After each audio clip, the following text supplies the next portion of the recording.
Mark was in his 3rd year at med school here in the city, juggling classes and working part-time at the morgue. Yeah, the morgue.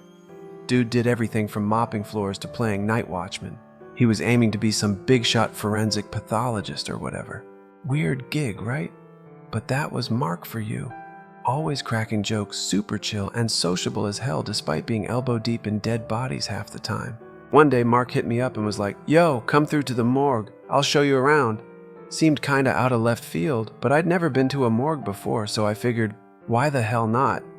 Plus, I just dropped a fat stack on a sick new gaming rig, so I thought it'd be the perfect excuse to bring some beers and kick it with my boy. I mean, what could go wrong, right? I arrived at the bus stop Mark had mentioned, thankful that buses in New York run 24/7. After grabbing some beer from the store, I made my way to the morgue. The building was run down, part of an old hospital complex on the edge of the city. It shared space with a couple of shady-looking clinics and a few law offices. The place was grim, to say the least. 2 stories of peeling paint set against a backdrop of abandoned garages and empty lots. Mark was already outside smoking a cigarette. He waved when he saw me. "Hey, Jake, the coast is clear. The staff's all gone. It's just us until 6 in the morning. He grinned, eyeing the beer I brought. Oh, hell yeah, man. This is gonna be fucking lit. We slipped in through the side entrance, headed down some sketchy steps, and straight into the morgue. As soon as we got in, this heavy-ass barred door slammed shut behind us, and Mark locked it up. I must have looked confused because he shot me this smirk. "Chill, bro," he said, nodding at the padlock. "I left the key in there so the dude from the next shift can let himself in. Dude doesn't even have his own key." He chuckled. "We'll probably be knocked out by then anyway," he added, laughing that infectious laugh of his. "Honestly, the guy's a total idiot. Always forgetting stuff. Barely gets his job done." Mark continued, breaking into another contagious laugh. "But hey, he brings the best weed, so I guess that makes him a pretty solid friend." I glanced at my phone, hoping to check the time, but there was no signal this deep in the basement. Mark caught my look. "Yeah, no cell reception down here. There's only the landline if we need it." With that, he turned and we headed further into the building. The place was chilling. Fluorescent lights buzzed overhead. The air was thick with the smell of formaldehyde and antiseptics, and the narrow corridors felt like they were pressing in on me. We made our way to a small room off to the side where Mark stashed the beer. Then he led me to the real attraction, the cadaver room. Rows of metal slabs, each one holding a body. Old people, young people, all laid out like they were waiting for something. Some of the corpses had their heads tilted to the side, and I swear, it felt like they were staring right at me, like they were about to start a conversation or something. It gave me serious chills, and I could feel the goosebumps crawling up my arms. I just wanted to get the hell out of there. Surgical instruments and anatomical posters lined the walls. Mark, totally chill in this creepy environment, showed me around with the air of someone showing off their trophies. "These two," he said, pointing to a couple of bodies. "a young guy and girl, both about the same age, just came in today. Cops found them in a basement. Apparently a drug overdose or something. But the scene was nuts. Blood everywhere, satanic symbols, even a decapitated pig," he added with a smirk. "According to the cops, a bunch of high school kids, screwing around in abandoned buildings, stumbled across the bodies. No one's sure if these two were some wannabe Satanists or if they just got high and ended up killing each other." I shuddered, but Mark was completely unfazed. He yanked the sheet off one of the bodies, revealing a young woman, her skin pale and cold. His eyes lingered on her for a moment, with a lustful glance before he glanced at me with a smirk. "What do you think, Jake?" he said, his tone dripping with sarcasm. "Want to be alone with her for a while?" He paused for a second, then added with a sly grin. "You know, if you're up for some company, I wouldn't mind joining in." The twisted hint in his voice made my stomach turn. "Man, go fuck yourself, you sick necro," I shot back with a grin. "Let's just go drink." We left the corpses alone and headed back to the small room to get the party started. The beer flowed, and soon enough, the awkward vibe from being around all those dead bodies melted away. Alcohol really has a way of washing off the weirdness of hanging out in the world of the dead. Before we knew it, we'd lost track of time. Mark, as always, was killing it with his stories. The guy could talk about anything and make it sound epic. I was so caught up in laughing and trading stories that I almost forgot we were in a damn morgue, surrounded by corpses. But then something strange happened.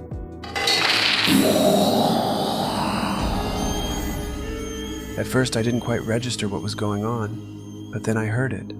A wet, slapping noise like something being dragged across the floor. The sound was rhythmic, echoing faintly down the hallway, and slowly began to fade, as if whatever was making it was moving farther away. I glanced at Mark, and from the surprised look on his face, I knew he heard it too. Mark didn't seem scared though, more confused. Oh, what the fuck? Mark muttered. Shift change guys here? What's he doing so damn early? Hope he brought my favorite stash? Or why the hell did he even bother showing up? Mark didn't immediately get up to check. He took another 10 minutes to finish his beer, still seemingly unbothered. Finally, he stood up and lazily walked toward the hall. Steve, you there? He shouted into the darkness of the corridor. Yo, Steve, what the hell? Why so early? His voice bounced back, the empty corridor answering with a haunting echo. Mark chuckled, leaning casually against the doorway. Steve, stop jerking off to the young girls there, man. He joked, his laughter filling the eerie silence. But there was no response, only the unsettling quiet. Curious and a little uneasy, I decided to get up and check out what the hell was going on. When I got there, I saw Mark just standing there, staring at the slightly open door to the cadaver room. I swear we'd locked that thing earlier, Mark shouted down the hallway. Steve, what the fuck, man? Why'd you open the damn door to the stiffs? His voice sounded nervous, and that alone put me on edge. Mark wasn't the type to get rattled easily. He pushed the door open and we both froze. One of the bodies was missing. The young woman's corpse was gone, and the air felt way colder than before. Mark made a hesitant step into the room. Jake, this is bad, he muttered, his face pale. We need to find that body. We split up, searching the nearby rooms. Suddenly, I heard Mark cursing loudly from down the hall. My heart skipped a beat and I bolted toward him. When I got there, I froze. It was her.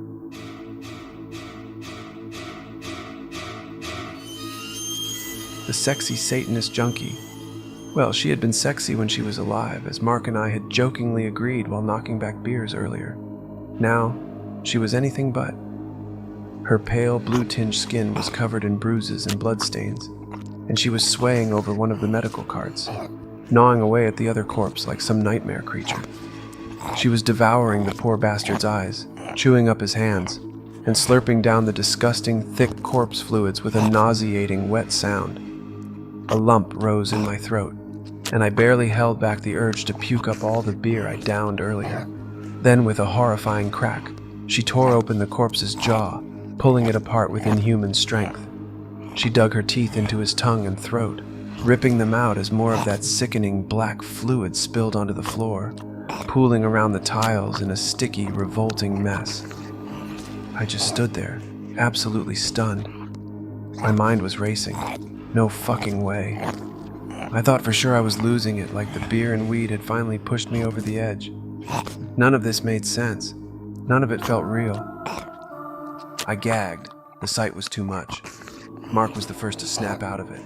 Who the fuck are you, bitch? What the hell are you doing? He yelled, his voice cracking. Without hesitation, Mark stormed toward the thing, anger and confusion all over his face. But as he got closer, the creature turned its disfigured, blood-smeared face toward him, twisted in a disgusting grimace. Its teeth were partially missing, but the fangs remained intact, sharp and menacing. Its cracked, dried lips barely clung to its decaying skin, adding to the horrifying sight. There was something about it, an overwhelming sense of demonic, otherworldly power that made the air feel thick and heavy.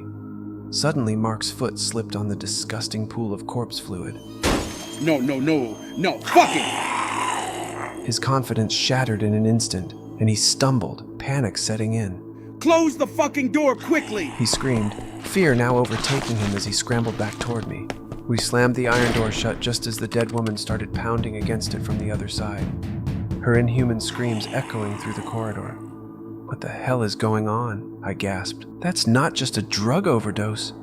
Mark was panicking, breathing heavily. A drug addict stoned out of her mind, he muttered, still trying to catch his breath. They must have thought she was a corpse by mistake, but she probably just shot up so much she looked dead. He glanced back at the door, wide-eyed. These addicts, man, when they're high, they're crazy strong. Not even a SWAT team could take her down right now. We need to call the cops, he added. But when we reached for the landline, it was dead. And our cell phones? No signal down here in the basement. Our only option was to try to escape and get to the street, where we could call the cops. But then we got hit with another nasty surprise.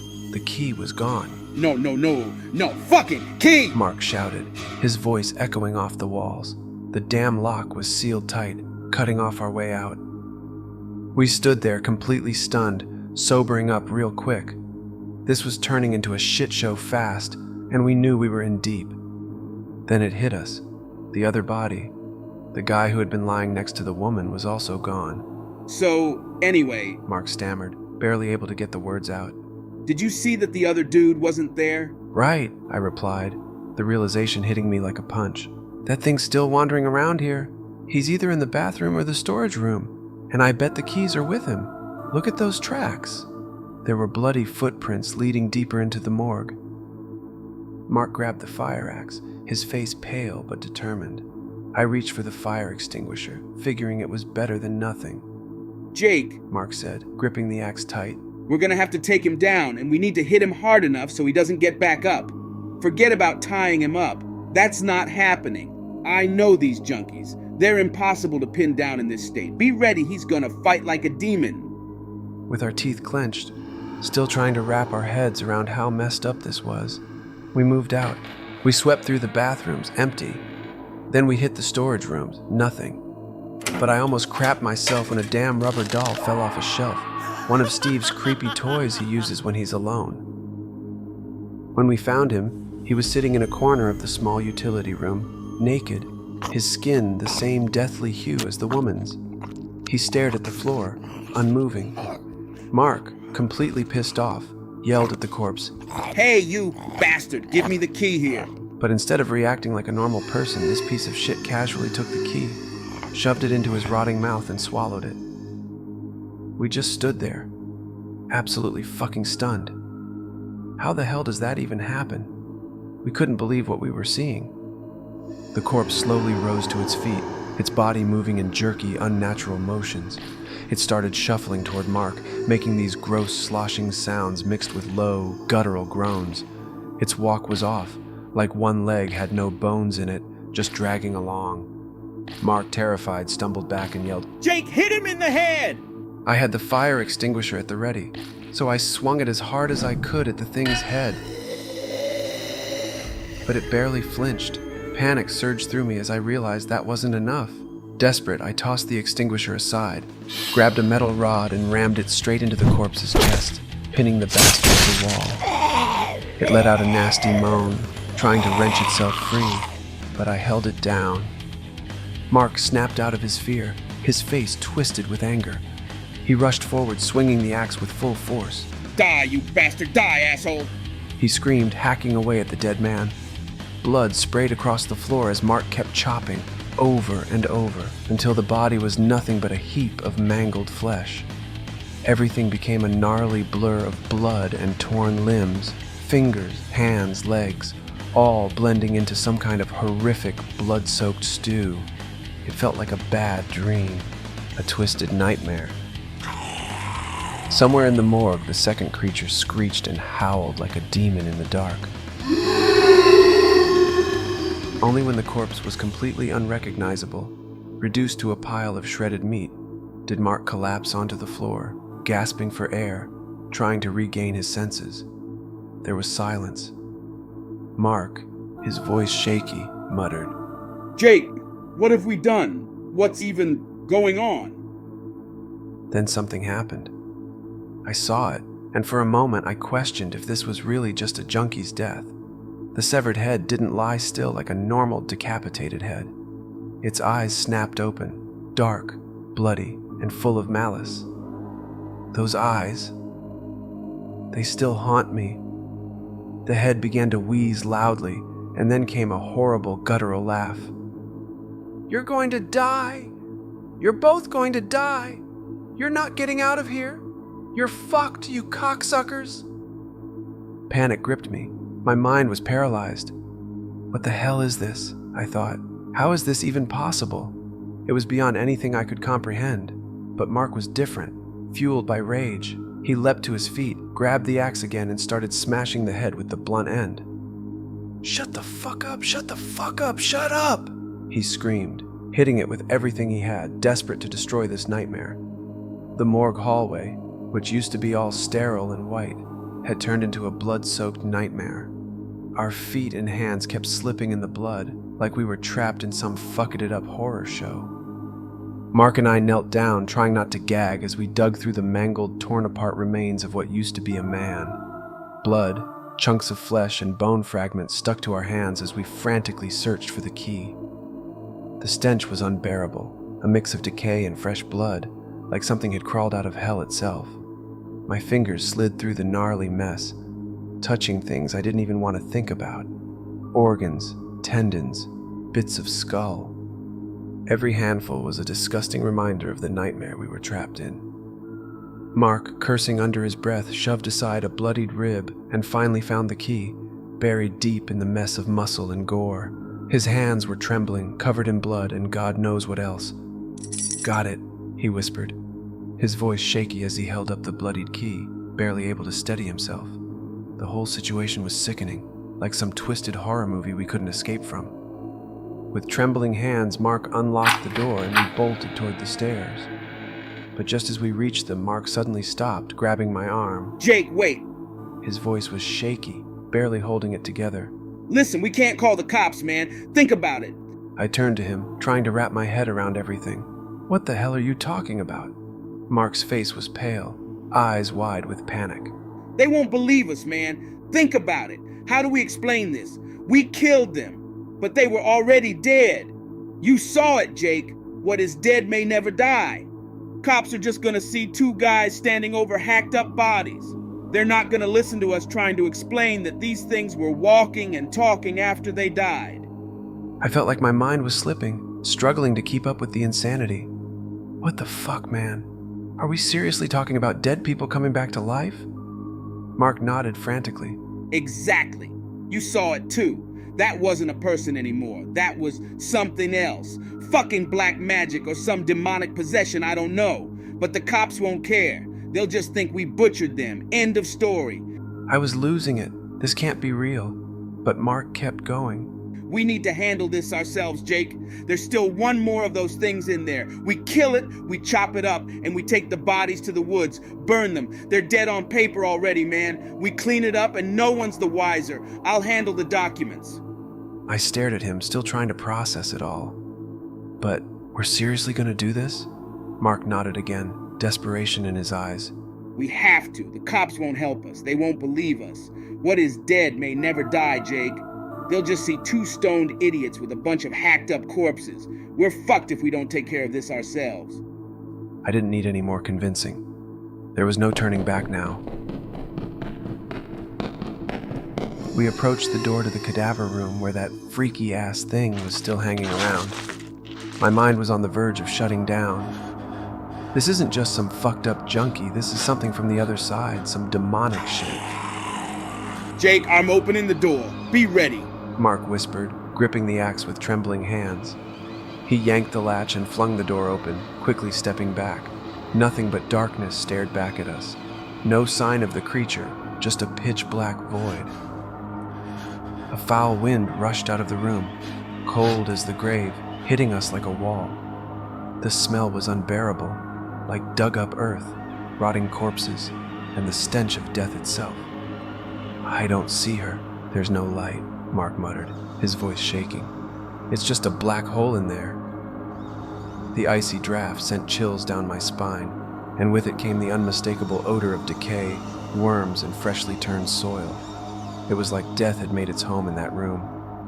Mark hesitated, then reached into the dark void, his fingers searching for the light switch. "Let's just hope this thing didn't chew through the wires. If we're stuck in the dark, we're dead meat," he said, his voice tense. But before he could flip the switch, something yanked him into the room. A raspy growl echoed through the darkness, followed by the sickening sound of a struggle. No, fuck it!" Jake, help! Mark's voice was filled with terror, and I couldn't wait any longer. I reached into the room, my hand fumbling for the switch, and finally clicked it on. The dim lights flickered to life, casting a cold, eerie glow across the room. My heart stopped when I saw it. The deranged creature crouched over Mark, its sharp, blood-stained teeth gnashing as it tried to bite through his neck. Mark was thrashing beneath it, his blood staining the cold metal slab as he screamed, "Kill it! Kill the bitch!" I grabbed the axe, my hand shaking but determined, and swung it with all my strength. The blade buried itself deep into the creature's spine. It let out this horrible, gut-wrenching howl, its grip on Mark loosening just enough. I didn't stop.